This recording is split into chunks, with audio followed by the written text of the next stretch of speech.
Hello everyone, myself Dr. Pavan, founder of Pearl Homeo Classes. Again, Pearl Homeo Classes are here to help you to analyze your previous year question.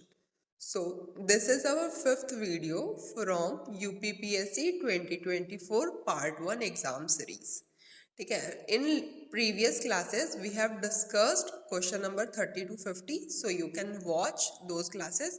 मैंने playlist बना दी है YouTube पे, तो अब एक साथ में ही वो सारी की सारी जो प्रीवियस वीडियोस है you can watch. Today we will discuss question from 51 to 55, जिसमें फर्स्ट जो क्वेश्चन है that is from anatomy.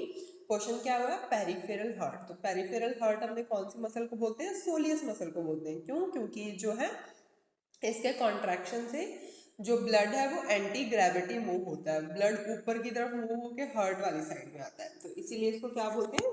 Peripheral heart भी बोलते हैं. इसके साथ में और क्या पढ़ सकते हैं कि soleus muscle and gastrocnemius muscle, इन दोनों को आपस में क्या बोला जाता है? ट्राइसेप्स सुराई मसल इनको बोला जाता है. एंड इनका जो टेंडन होता है दैट इज कंजॉइंट टेंडन.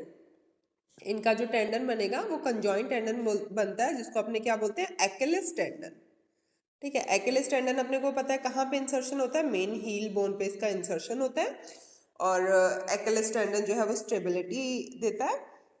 तो एक्किलिस टेंडन जो है वो कौन सी मसल से बना है? तो medial and lateral head of gastrocnemius plus soleus muscle मिलके क्या बनाती हैं? एक्किलिस टेंडन बनाती है. ठीक है, दिस इज इंपॉर्टेंट. नेक्स्ट जो गैस्ट्रोनीमियस से और क्या इंपॉर्टेंट है, इसको और क्या बोलते हैं? जैसे अपने सोलियस को पेरिफेरल हार्ट बोल रहे हैं, इसी तरीके से गैस्ट्रोनीमियस मसल का दूसरा नाम क्या है? Leg triceps. जो लेग की ट्राइसेप्स मसल है वो कौन सी है? That is gastrocnemius muscle. Leg triceps. ठीक है, और क्या इससे इंपॉर्टेंट है कि अगर गैस्ट्रोनीमियस मसल में स्ट्रेन आ जाता है तो उससे कौन सी क्लिनिकल कंडीशन डेवलप होती है? उसको अपने क्या बोलते हैं? Tennis leg. तो tennis leg is which condition? जिसमें गैस्ट्रोनीमियस मसल में क्या आ गया? स्ट्रेन आ गया. इसी तरीके से अगर अपने अपर लिम्ब में देखें तो टेनिस एल्बो किसके लिए टर्म यूज करते हैं अपने? Tennis elbow is term used for lateral epicondylitis. मतलब जो अपर लिम्ब में जो ये मेन बोन है, ह्यूमरस बोन, उसमें जो लिटरल एपिकोंडाइल है, अगर उसका इन्फ्लामेशन हो जाए that condition is known as tennis elbow. तो tennis elbow is for lateral epicondylitis, tennis leg is for strain in gastrocnemius muscle. उसके अलावा यहाँ पे कौन सी मसल आई हुई है? प्लांटारिस मसल. प्लांटारिस मसल के लिए भी एक नेम होता है that is freshman's nerve. Man nerve का मतलब क्या है कि इस मसल का जो टेंडन है, बहुत ही शॉर्ट मसल है ये लोअर लिम्ब में, और इस मसल का जो टेंडन होता है वो बहुत ही लॉन्ग, बहुत ही थिन और फ्लैट होता है. तो it can be mistaken for nerves. तो कौन से बच्चे इसको ज्यादा मिस्टेक करेंगे? जो फ्रेशर्स होंगे, मतलब जिनका अभी फर्स्ट ईयर में एडमिशन हुआ है, जिन्होंने अभी डाइसेक्शन करा है फॉर द फर्स्ट टाइम, तो वो इस मसल के टेंडन को, प्लांटारिस मसल के टेंडन को कैसे मिस्टेक कर जाते हैं कि जैसे ये कोई लोअर लिम्ब की नर्व हो. इसीलिए इसका क्या नाम दिया गया? इसको फ्रेशमैन्स नर्व भी बोलते हैं. नेक्स्ट जो यहाँ पे आई हुई है सार्टोरियस मसल, ये भी इंपॉर्टेंट है क्वेश्चन के लिए. इसके दो और नाम कौन से होते हैं? इसको हनीमून मसल बोला जाता है and it also known as tailor's muscle. तो टेलर्स मसल कौन सी है? That is sartorius. Honeymoon muscle कौन सी है? That is also sartorius. इसके अलावा कुछ और मसल्स भी हैं जिनके तुम इंपॉर्टेंट दूसरे नेम पढ़ सकते हो कि उसको किस नाम से और जाना जाता है, like serratus anterior muscle. Serratus anterior muscle को कौन सी मसल बोलते हैं? तो it also known as boxer muscle. Tell me in comment, serratus anterior muscle की नर्व सप्लाई क्या होती है? ठीक है, इसको बॉक्सर मसल भी बोलते हैं. Next is latissimus dorsi muscle. Latissimus dorsi muscle को और क्या बोलते हैं? क्लाइंबर मसल भी बोलते हैं. ठीक है, तो climber muscle is for latissimus dorsi, boxer muscle is for serratus anterior muscle. इसके अलावा जो अभी रिसेंट AIPJ 2024 में क्वेश्चन आया स्पुरट मसल का, स्पुरट मसल किसको बोलते हैं? That is for brachialis. Spurt muscle का मतलब होता है ऐसी मसल्स जिसका ओरिजिन तो किसी और जॉइंट से हुआ है लेकिन काम ये किसी और जॉइंट पे कर रही है, मतलब इनका जो मेन फंक्शन है वो किसी और जॉइंट पे है. नेक्स्ट इसके साथ ही तुम पढ़ सकते हो shunt muscle. Shunt muscle is for brachioradialis. Brachioradialis से एक और इम्पॉर्टेंट क्वेश्चन भी होता है कि जो ब्रेकियोरेडियलिस है अपनी मसल, वो फ्लेक्शन कंपार्टमेंट की मसल है, मतलब उसका काम तो क्या है कि वो फ्लेक्शन करवाती है एल्बो जॉइंट पे, but it is supplied by A extensor nerve which is radial nerve. तो ब्रेकियोरेडियलिस मसल की nerve supply is by radial nerve, जो कि अपने अपर लिम्ब की एक्सटेंसर मसल है, लेकिन ब्रेकियोरेडियलिस का फंक्शन क्या है कि ये फ्लेक्शन करवाती है एल्बो जॉइंट पे। तो ये एक्सेप्शन है, तो ये भी क्वेश्चन के हिसाब से इंपॉर्टेंट है, AIPJ 2020 में आया हुआ भी है ये क्वेश्चन। ठीक है, next shunt muscle is brachioradialis, spurt muscle is brachialis. इसके अलावा नी जॉइंट से रिलेटेड मसल पढ़ सकते हो यहीं पे कि लॉकिंग एंड अनलॉकिंग की मसल जो है नी जॉइंट में कौन सी होती है। तो locking muscle in knee joint, क्योंकि उसका भी क्वेश्चन आता है, and unlocking muscle of knee joint, इसका भी क्वेश्चन आता है। तो locking muscle for knee joint is quadriceps and unlocking muscle for knee joint is popliteus. ठीक है, अगर और कुछ नहीं पढ़ा है तो ये दो इंपॉर्टेंट क्वेश्चन है जो नी जॉइंट से आते हैं। Locking muscle is quadriceps, unlocking muscle is popliteus. ठीक है, नेक्स्ट और लास्ट की मसल पढ़ सकते हो लोअर लिम्ब में, की मसल इज पीरिफॉर्मिस, मतलब ये ग्लूटियल रीजन की मसल है पीरिफॉर्मिस, जिसके थ्रू अपने सारी की सारी मसल्स को देख सकते हैं। तो key muscle for gluteal region is piriformis muscle. So इसके अलावा मेरे को टेल मी इन कमेंट्स कि मसल ऑफ मैरिज और डाइवोर्स कौन सी होती है। मैरिज एंड डाइवोर्स मसल दोनों ही आईज की मसल है, marriage muscle and divorce muscle कौन कौन सी है। ठीक है, सो इससे तुम्हारे जो मसल्स के दूसरे नेम वाले क्वेश्चंस हैं वो सारे के सारे यहीं पे कवर हो जाएंगे। Next question is rubric ennui is given in which chapter of Kent repertory.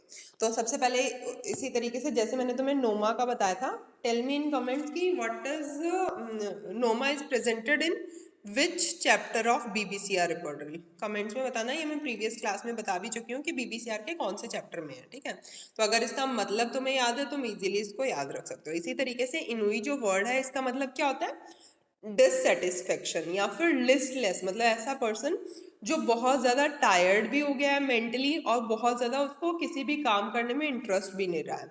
Total dissatisfaction की फीलिंग होना या फिर लिस्टलेस फीलिंग होना, मतलब एक combination of tiredness and boredom is known as ennui.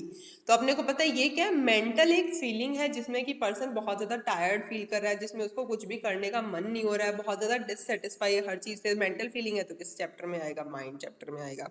तो अगर मीनिंग पता होगा तो इजिली तुम कवर कर सकते हो ऐसे क्वेश्चंस को। Next question is in serum complement activation reaction which of the following called C5 convertase.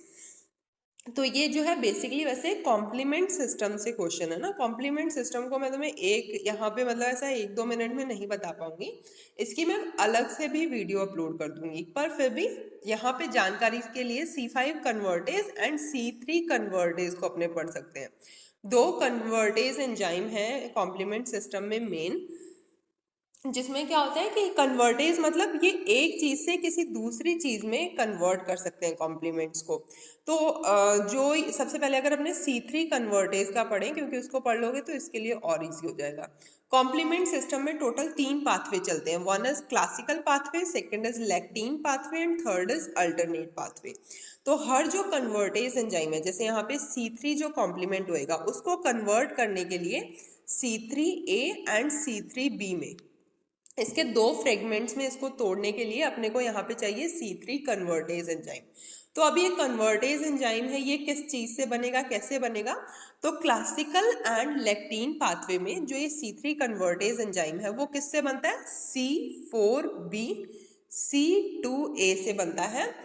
C3 convertase enzyme मतलब जो क्लासिकल एंड लैक्टीन पाथवे में अपने C3 कन्वर्टेज बोलेंगे वो किसको बोलेंगे, C4B एंड C2A को, क्योंकि ये आके क्या करेगा, C3 को 2 पार्ट्स में तोड़ेगा, C3A एंड C3B में।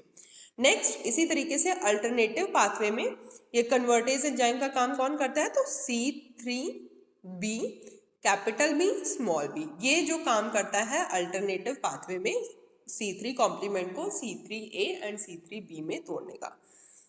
ठीक है, ये भी किस तरीके से बने हैं, मतलब ऐसे जैसे यहाँ से C3 से C3A और C3B बन रहा है, इसी तरीके से C4B भी बना है। कैसे? C4 के ब्रेकेज होने से C4A बना, C4B बना।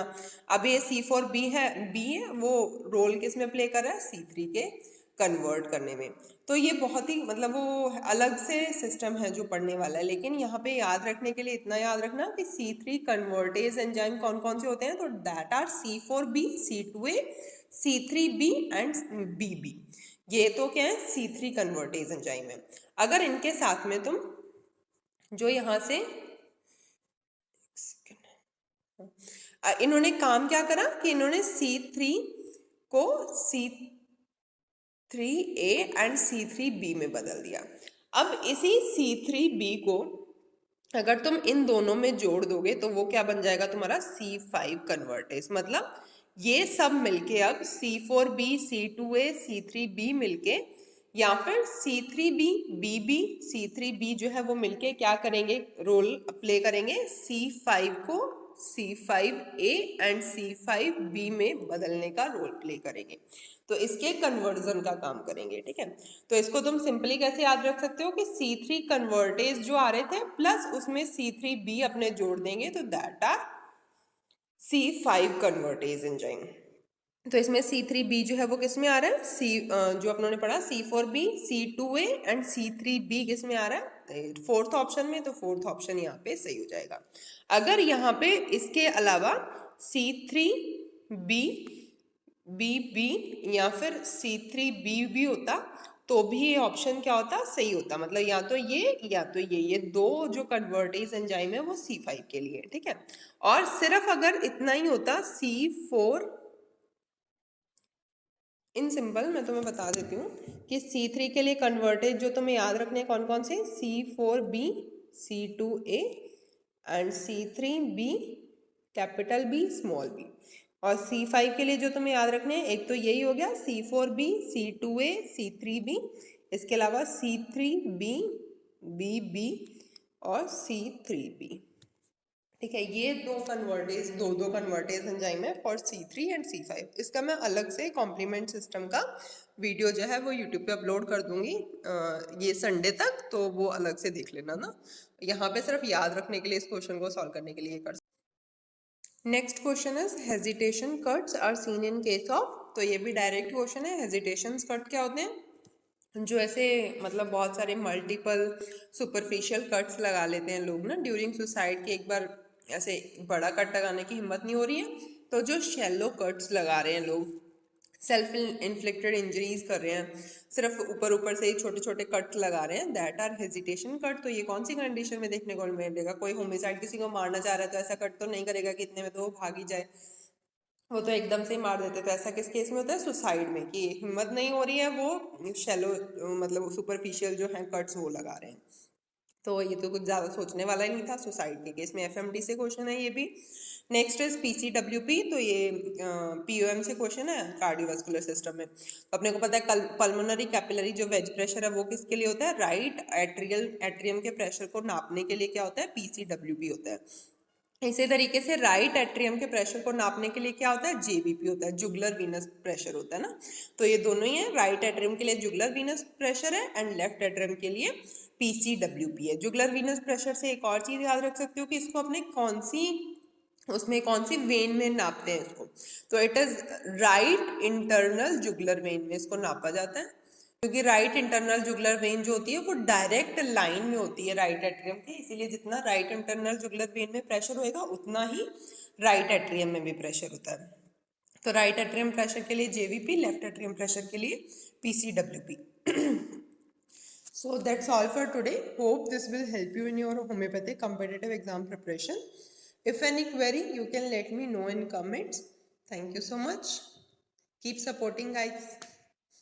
Please share, subscribe and press the bell icon so you can get the notification as soon as I upload the video, and share to your colleagues, your junior on your social media networks.